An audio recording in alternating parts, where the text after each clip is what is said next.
El pasillo de la sala de enfermos terminales del hospital municipal tenía un olor peculiar, una mezcla de desinfectante, comida de hospital y resignación. Era allí donde terminaban las historias, lejos del bullicio de las emergencias y la agitación de los partos. Y fue allá donde llevaron a María de la Gloria, una mujer de 68 años, cuyo cuerpo delgado y ligero parecía desafiar la gravedad misma bajo las sábanas blancas. El diagnóstico, entregado con un tono de conclusión científica, fue un veredicto: carcinoma pancreático en estadio 4, con metástasis hepáticas. Quizás unas semanas, dijeron los médicos, sin siquiera mirarla a los ojos. Lo mejor que podemos ofrecer es cuidados paliativos para su confort. Para la medicina, María de la Gloria era solo otro caso archivado, una estadística triste en la lucha contra una enfermedad implacable. Trasladada al ala de cuidados paliativos, su lecho se convirtió en el epicentro de una quietud mortal. Pero María de la Gloria no era solo un diagnóstico. Era una viuda que había criado sola a 3 hijos, lavando ropa ajena hasta que sus manos se agrietaron. Era la mujer que, aún con hambre, compartía su pan con los gatos callejeros. Era la guardiana de una fe simple e inquebrantable, que no necesitaba de teología complicada, solo de la certeza de que un padre amoroso la escuchaba. En su bolsa de plástico desgastada, entre sus escasas pertenencias, había un rosario de plástico blanco, descolorido por el tiempo y el tacto de sus dedos.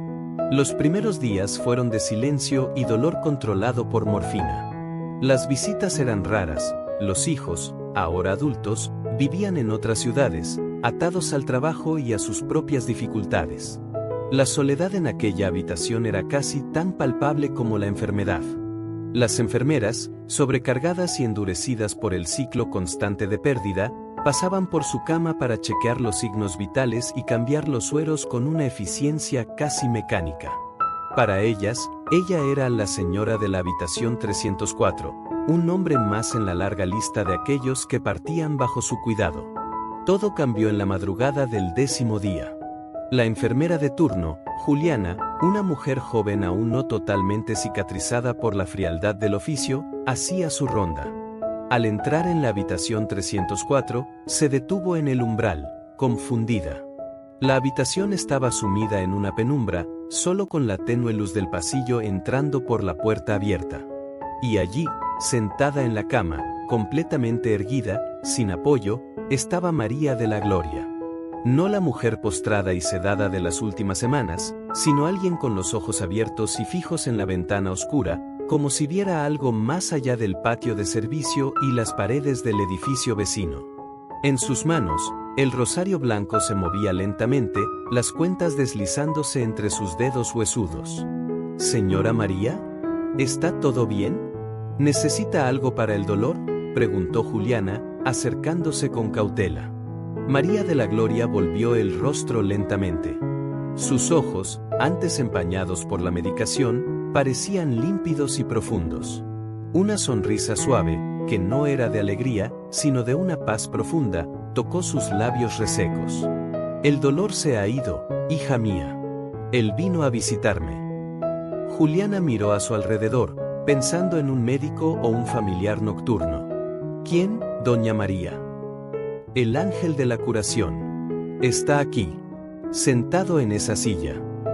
Señaló la silla de plástico vacía en el rincón. Juliana sintió un escalofrío. Lo atribuyó a un delirio inducido por la medicación, un efecto secundario o la proximidad de la muerte. Anotó episodio de confusión mental en la historia clínica y aumentó discretamente la dosis del sedativo. Pero, a la noche siguiente, ocurrió lo mismo. Y a la otra. Siempre a la misma hora, las 3:33 de la madrugada, María despertaba, se sentaba y rezaba, afirmando ver una presencia luminosa en la habitación. La noticia del delirio místico de la paciente del 304 comenzó a circular entre el personal, generando una mezcla de curiosidad mórbida y escepticismo profesional. El verdadero punto de inflexión llegó tras una semana de estos episodios. Los análisis de sangre de rutina de María de la Gloria, que deberían mostrar un deterioro implacable, volvieron con resultados que hicieron fruncir el ceño al médico residente, el doctor Carlos, un materialista convencido, y pedir una nueva muestra. Los marcadores tumorales, que estaban por las nubes, presentaron una caída significativa e inexplicable.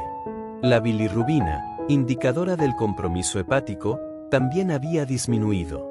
Error de laboratorio, concluyó él, con la soberanía de quien confía solo en lo que enseñan los libros. Pero los errores comenzaron a multiplicarse. Una ecografía de control, solicitada para confirmar el error, mostró algo que dejó al radiólogo en silencio durante largos minutos. Las metástasis en el hígado no habían crecido. Por el contrario, algunas de las más pequeñas simplemente habían desaparecido. El tumor primario en el páncreas parecía menos agresivo, sus contornos menos irregulares. Era imposible. Los cánceres en estadio terminal no retrocedían. Avanzaban. Era la primera ley no escrita de la oncología. La noticia, contenida al principio, se filtró. La habitación 304, antes un lugar de paso rápido y miradas de lástima, se convirtió en un punto de peregrinaje discreto. Enfermeras de otros pisos inventaban excusas para pasar por allí. Incluso la señora de la limpieza, doña Marta, una mujer de fe simple, comenzó a hacer una oración rápida al limpiar el suelo, sintiendo una energía diferente en el lugar.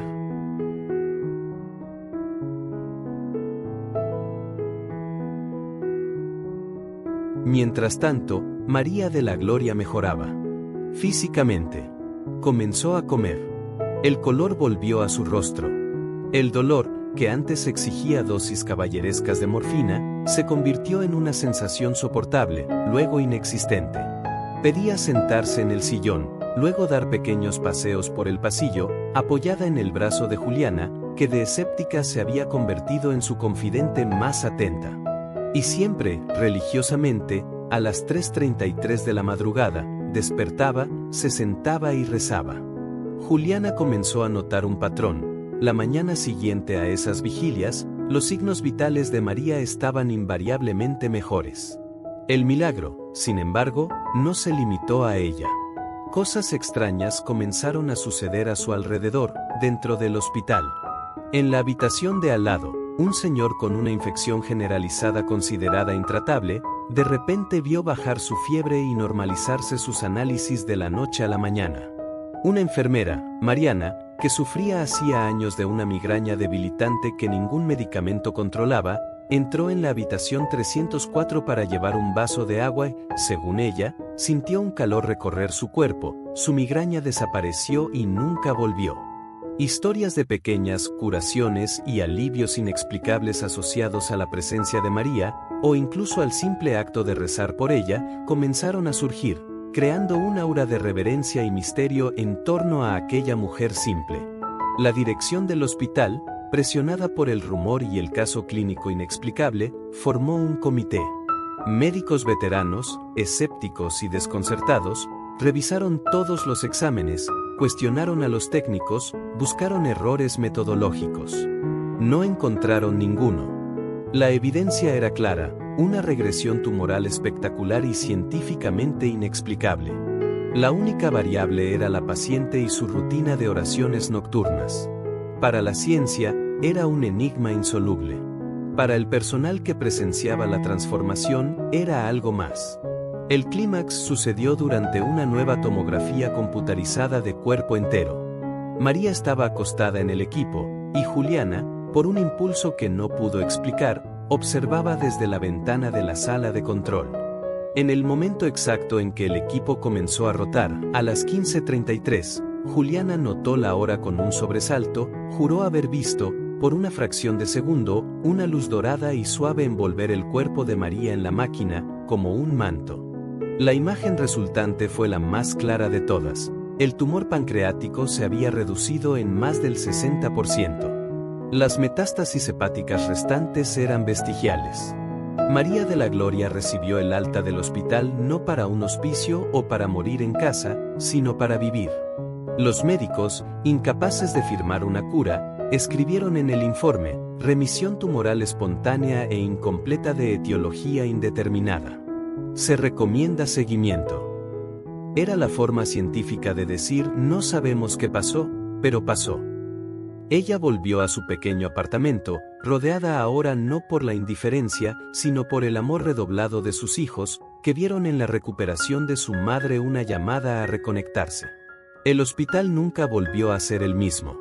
Juliana se convirtió en una enfermera diferente, que comenzó a tocar a sus pacientes, a escuchar sus historias, a ver en ellos más que una enfermedad. El doctor Carlos, aunque nunca lo admitió públicamente, comenzó a permitir que los capellanes visitaran a sus pacientes terminales con más frecuencia. La silla de plástico de la habitación 304, que María afirmaba era ocupada por el ángel, se convirtió en una especie de símbolo. Los miembros del personal en momentos de desesperación personal o profesional se sentaban en ella unos minutos en silencio, buscando un poco de esa paz que había emanado de aquel lugar. María de la Gloria vivió 12 años más. No libre de todos los males, el cáncer dejó secuelas, pero viva, presente, amorosa. Ella nunca predicó, nunca intentó convertir a nadie. Cuando le preguntaban por el milagro, solo sonreía y decía: los médicos son muy buenos, hija mía. Cuidan del cuerpo. Pero hay alguien que cuida del alma. Y cuando el alma encuentra paz, hasta el cuerpo enfermo escucha. Falleció serenamente durante el sueño, a los 80 años, agarrando su rosario blanco. En el velorio, además de la familia, estaban Juliana, doña Marta la señora de la limpieza, y varias otras caras conocidas del hospital, que fueron a rendir su respeto no a una paciente, sino a una testigo silenciosa de lo extraordinario. La historia de María de la Gloria nunca se convirtió en un titular sensacionalista. Permaneció como una leyenda viva dentro del hospital municipal, transmitida de empleado a empleado, un recordatorio secreto de que, a veces, en los pasillos donde la ciencia agota sus respuestas, puede quedar espacio para una pregunta mayor. Y que hay pacientes que los médicos, en su limitación humana, pueden desahuciar, pero que, según la fe simple de una lavandera viuda, nunca son olvidados por aquel que, incluso en la vigilia silenciosa de las 3:33, visita a los que todos consideran perdidos. El verdadero milagro, quizás, no fue la regresión del tumor, sino la curación de una docena de corazones endurecidos por la rutina del sufrimiento, que aprendieron, a través de ella, a nunca desahuciar a nadie más.